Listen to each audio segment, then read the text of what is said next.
Days and 2 nights came to an end. It was almost nightfall by the time they returned to the fortress city. The main roads were lit by street lamps made from continual light spells, which cast white-colored illumination, while the nature of the pedestrians had changed as well. There were no young women and children to be seen, but instead working men returning home after they were done for the day. The 2 rows of shops on either side emitted cheerful and pleasant sounds. Ains looked around him. The city had not changed much in 3 days. Or rather, he had gone to Karn village right after arriving in Irantal, so he did not have much basis for comparison. Still, he felt that the peaceful streets remained the same. They turned off the main road, and then Ains and company came to a halt. Obviously stopping in the middle of a busy thoroughfare would be a big hindrance, but nobody dared complain. This was because nobody dared go near Ains. Ains shrugged tiredly, and then peeked at the people around him. Just about everyone walking past on the street seemed to be looking in Ains' direction. No, they were staring at him, and whispering to each other. The sounds of their chatter filtered into Ains' ears, and he felt like they were mocking him. However, that was just a mistake on his part. If he strained to listen, he would realize that everyone was discussing matters in tones of praise, surprise, or outright fear. Even so, he could not find it in himself to be relieved. Ains silently lowered his head, and looked at the pearly white fur beneath him. It was there because he was riding the wise king of the forest. The people around him were surprised by the wise king of the forest's majestic. Ains wanted to dispute this choice of words, form, and they were discussing how that warrior could ride such a fearsome yet dignified beast, and so on. I should be able to take pride in that, right? This reaction was entirely understandable.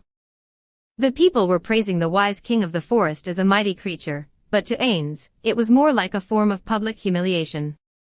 For comparison, it was like a middle-aged bachelor with no family or girlfriend proudly riding a merry-go-round by himself. In addition, he was riding in an unsightly manner. Because the wise king of the forest had a completely different body structure from a regular horse, Ains was forced to stick his butt out and back while spreading his legs wide. If he did not adopt this stance, which resembled someone jumping over a box, while riding, it would be difficult to keep his balance. Naturally, riding the wise king of the forest was not Ains' idea. It had taken not only the swords of darkness, and the wise king of the forest itself to persuade him, but also Narbrel's humble submission that a ruler should not be walking. That made him think that perhaps riding it back would be a good idea, but it had ended up like this. If I'd known this would happen I would have refused. Could it be someone was trying to set me up and arranged for this? Riding a hamster was something one would hear about in children's fairy tales. However, those creatures were best suited for boys and girls. At a stretch, it might be all right for a woman to ride one. A rugged warrior in full plate armor was right out. However, the surrounding folk all seemed to think that Ains was the one with the strange reaction. Could it be that my aesthetic sense is at fault, or that they have weird taste, or is it that this world's sense of aesthetics is completely messed up? Of course, the answer went without saying. As long as the majority of people felt that it looked good, then it was Ains' aesthetic sense which was at fault. This was why he could not protest riding the wise king of the forest too vigorously. In addition, if riding it made Mammon the adventurer that much more memorable, which would help in finding his feet here, all the more reason to do so. All the same, isn't this basically a form of shameplay? Ains' psyche automatically suppressed any emotions he experienced which exceeded a certain magnitude, but this was not happening now. In other words, this was not really affecting him. All this told Ains one thing. Does this mean I'm immune to shameplay? Don't tell me I'm a masochist? But I've always felt I was more on the sadist side. Since we're back in town, it seems the assignment is over. As Ains compared the images and videos he had collected in the past to his current mental state, and agonized over his sexual fetishes, Peter and Nfiria struck up a conversation. Indeed, you're right, the request is at an end. Then, while I've already prepared the arranged remuneration, I still have to pay the bonus we negotiated in the forest. Could you come to my family's store with me? The wagon behind Nfiria was piled high with herbs. In addition, there was tree bark, strange fruits which looked like branches, a gigantic mushroom that was large enough for a man to put his arms around, extremely tall grasses, and other such harvests. To an amateur, they seemed like nothing more than plants, but to a trained eye, they were a heaping pile of glittering treasure. After Ains subdued the wise king of the forest, they were free to fully explore the region in its former sphere of influence. They discovered many rare and valuable herbs, as well as other efficacious ingredients which could be used to make other potions. Nymphyria picked and picked non-stop, promising the others that he would pay them a generous bonus on top of the pre-arranged amount. Monsieur, you should go to the Adventurers Guild first. Indeed. Since I brought a monster into a city, I need to register the wise king of the forest with the guild. It's troublesome, but it can't be helped. Well, we wiped out those ogres and other monsters too, so how about it? Want to all go to the guild together? No, I think not. Momon-san basically did all the heavy lifting for this job, so we should go to Nymphyria-san's house first to help with the chores and unload the herbs. Otherwise I wouldn't be able to accept getting the same fees as Momon-san. The Swords of Darkness nodded as Peter spoke, and Nymphyria politely added, "There's no need to trouble everyone. Well, you did agree to pay us a bonus, so consider this a free service on our part." After hearing Peter's light-hearted statement, Nymphyria politely replied, "Then, when you come to our store for potions, we'll give you a discount." Nothing would please us more. Then, Momon-san, please head to the guild first, and meet us at Nymphyria-san's home afterwards. We'll proceed directly to Nymphyria-san's home, take care of the chores, and then go to the guild to take care of paperwork. Unfortunately, we'll have to trouble you to come again tomorrow, because we can only claim the bounty on the ogres then. We'll meet at the same time as the last time we met you. Understood. Ains nodded in response to this suggestion. Since he could simply register by nonchalantly asking the guild receptionists, he did not want to go to the guild with them. He would have to pretend that he knew how to read this and write that, and it might well cause all his hard work over the past few days to go up in smoke. Then, we'll let you take care of business. Ains nodded slightly, and then he and Narbril parted ways with Nymphyria and the Swords of Darkness. At this point, Narbril leaned in and asked, "Can we trust them?" "It's fine. Even if they betray us, the most we'll lose is the bounty for the ogres. If we fixate on that measly amount of money, and end up with a reputation as penny pinchers, it'll do more harm than good to our cause." Ains had come to this city to make a name for himself. Gaining a reputation for pettiness would impede his future plans. He would simply have to pretend that he really was that big-hearted. As he thought of that, Ains idly reached for his laced-up money pouch. His fingertips pressed it flat almost immediately, a sign that there was not much money inside, but he could easily tell that there were still a few coins left. However, he had the night's lodgings to worry about. It might not be enough if he included the costs for food and drink, but Ains was undead, while the ring on Narbril's finger was imbued with magic that removed the need for her to eat or drink, which helped a lot in cutting costs. Narbril could wear and use 2 rings, and one of her ring slots was allocated to this one. Initially, it had been chosen to protect against consuming something poisonous, but it had proved unexpectedly useful in this situation. However, as he glanced at the wise king of the forest beneath him, he mused, "This guy has got to eat at some point." Then Narbril cut in, "Indeed, it would be strange for the almighty Ains-sama to be concerned about such a small sum. My apologies for my rudeness."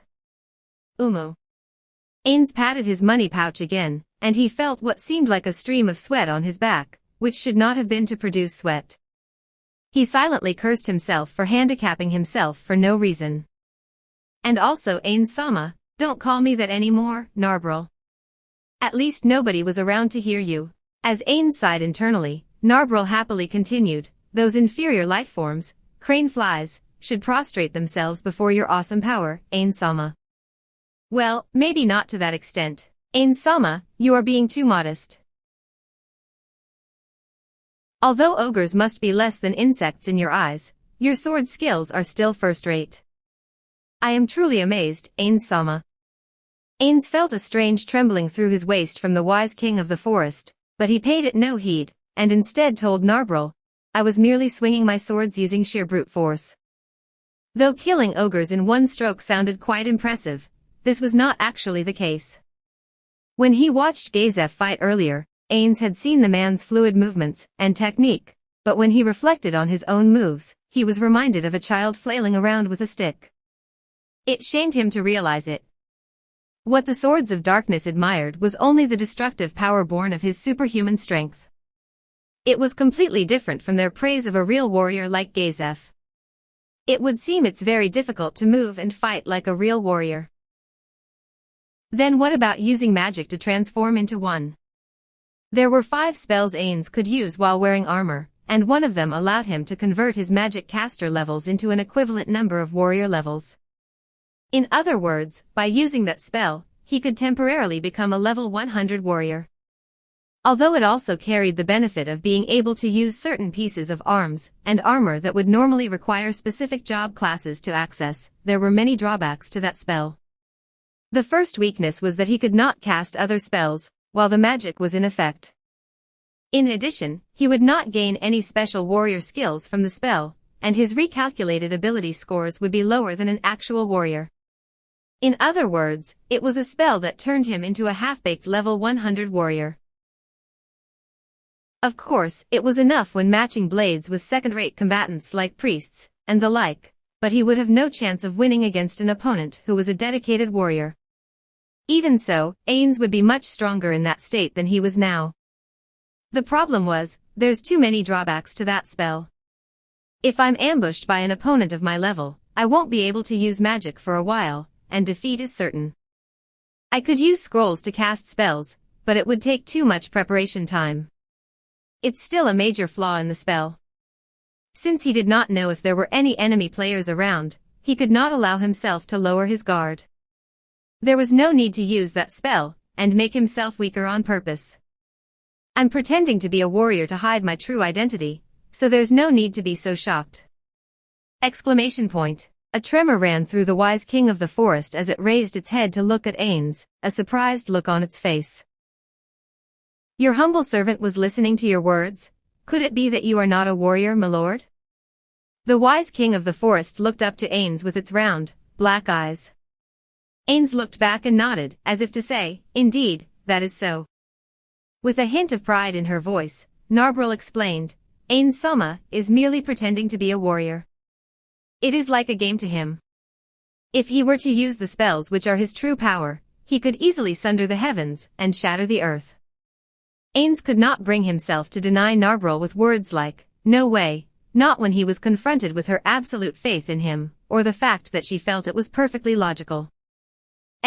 Yes, something like that. Wise king of the forest, aren't you glad you didn't fight the real me? If I had used my true power, you would have been destroyed in an instant.